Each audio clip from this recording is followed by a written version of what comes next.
Good morning. We're all the way up to lesson 28. So let's celebrate that. Let's say congratulations, well done to yourself for getting to lesson 28. And take a moment and gently close your eyes down. Place your hand on your heart and see, can you notice the subtle beating of your heart?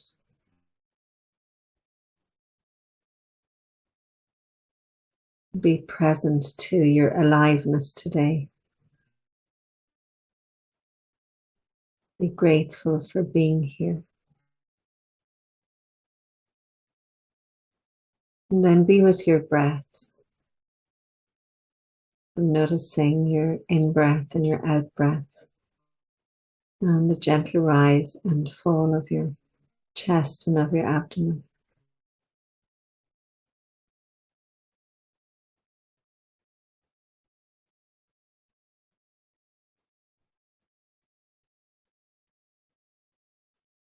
And then bowing your head down towards your heart, we'll make our statement to the universe. We begin this day in gratitude. We open our hearts and we surrender to love. We ask love and light to lead us through the minutes and the hours of this new day. We welcome joy and fun and abundant prosperity. We recognize that all encounters are wholesome and that all experiences can be met with a peaceful heart that is anchored in the truth that we are one, that we are love, and that we are free. And we release these words, and so we let it be. And we move to lesson 28. So lesson 28 is building on yesterday's above all else I want to see. So yesterday we made that statement. We weren't sure whether we believed it or not, but we were willing to make it anyway. And now we move into above all else I want to see things differently. So we want to see what is beyond what's showing up for us. So every situation we look upon, we have opinions and judgments on. We want to see deeper. We want to see more. We want to recognize that behind everything, there is only love, because by now we're starting to realize that only love is real. That is the aim. That is the goal, to be at peace and in the knowing that only love is real. So, this is perfect if you are done with beating yourself up, if you're done with having a hard life, if you're done with judgment, if you're done with guilt and shame and all the other things that we use against ourselves. Above all else, I want to see differently. Today, we are really giving specific application to the idea for yesterday. In these practice periods, you will be making a series of definite commitments. Question of whether you will keep them in the future is not our concern here. If you're willing at least to make them now, you have started on the way to keeping them. And we are still at the beginning. So remember, we're only on lesson 28. It's fantastic that you've got this far, but I suppose it's about not having huge expectations, but that continued willingness. You may wonder why it is important to say, for example, above all else, I want to see this table differently. In itself, it is not important at all. Okay, so if you were thinking that, you were right. Yet, what is by itself? And what does in itself mean? You see a lot of separate things about you, which really means you are not seeing at all. So we see everything in form and in separate forms. So that's not using vision. That's using our limited way of seeing. That's using these two eyes. And that's what we see in form. So this lesson is about forgetting about form and getting to the grace of all. So let me forget about all the forms that I see, and let me move into the grace, into the awareness of love. You either see or not. When you have seen one thing differently, you will see all things differently. The light you will see in any one of them is the same light you will see in them all. So if you don't see love in all, you don't see love at all. When you say, above all else, I want to see this table differently, you are making a commitment to withdraw your preconceived ideas about the table and open your mind to what is. And that is the secret. You're letting go of all other ideas that you had about people, about situations, about things.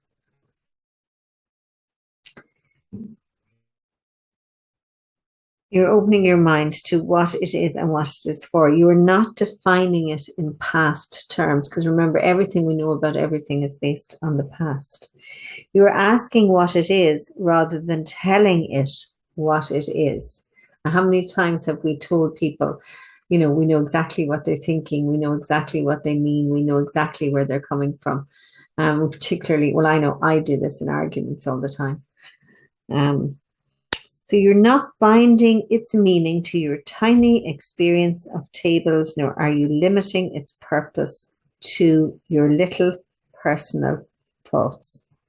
So when we say we're determined to see things differently, we're moving into a much more open way of viewing the world. And, it means we're beginning to ask rather than tell. We're even asking, what else is there for me to know about this situation? What else is there for me to do here? How can I see this differently? How can I see the full picture? Show me what's needed. So it's got this lovely softness and openness to it all. You could, in fact, gain vision from just that table if you would withdraw all your ideas from it and look upon it with a completely open mind. It has something to show you, something beautiful and clean and of infinite value, full of happiness and hope, hidden under all your ideas about its real purpose. The purpose is its real purpose, the purpose it shares with all the universe. So we're back to realizing as well that matter doesn't matter. There's a table here in front of me that this laptop is on. And, it's just made up of lots of atoms, just like I am. And if I could see beyond this structure, then I would know that everything else is made of the same energy, the same oneness, which is love. In using the table as a subject for applying the idea for today, you are therefore really asking to see the purpose of the universe. You will be making the same request of each subject you use in the practice periods. And you are making a commitment to each of them to let its purpose be revealed to you instead of placing your own judgment on it. This is the key to this lesson, to recognize once again that we judge everything, we place judgment on everything. We want to break this habit. We will have 6 2-minute practice periods today, in which the idea for the day is stated first and then applied to whatever you see about you. So again, being indiscriminate. Not only should the subjects be chosen randomly, but each one should be accorded equal sincerity as today's idea is applied to it, in an attempt to acknowledge the equal value of them all in their contribution to your seeing. So again, doesn't matter what you look at.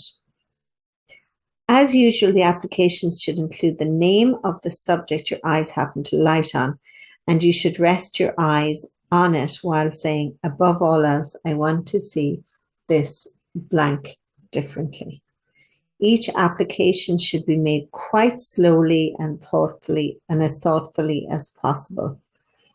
There is no hurry. Okay, so easy does it, a gentle pace of peace as you gaze around your room. We're going to do this for 2 minutes. Above all else, I want to see this blank differently.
When you're ready, gently bringing your awareness back.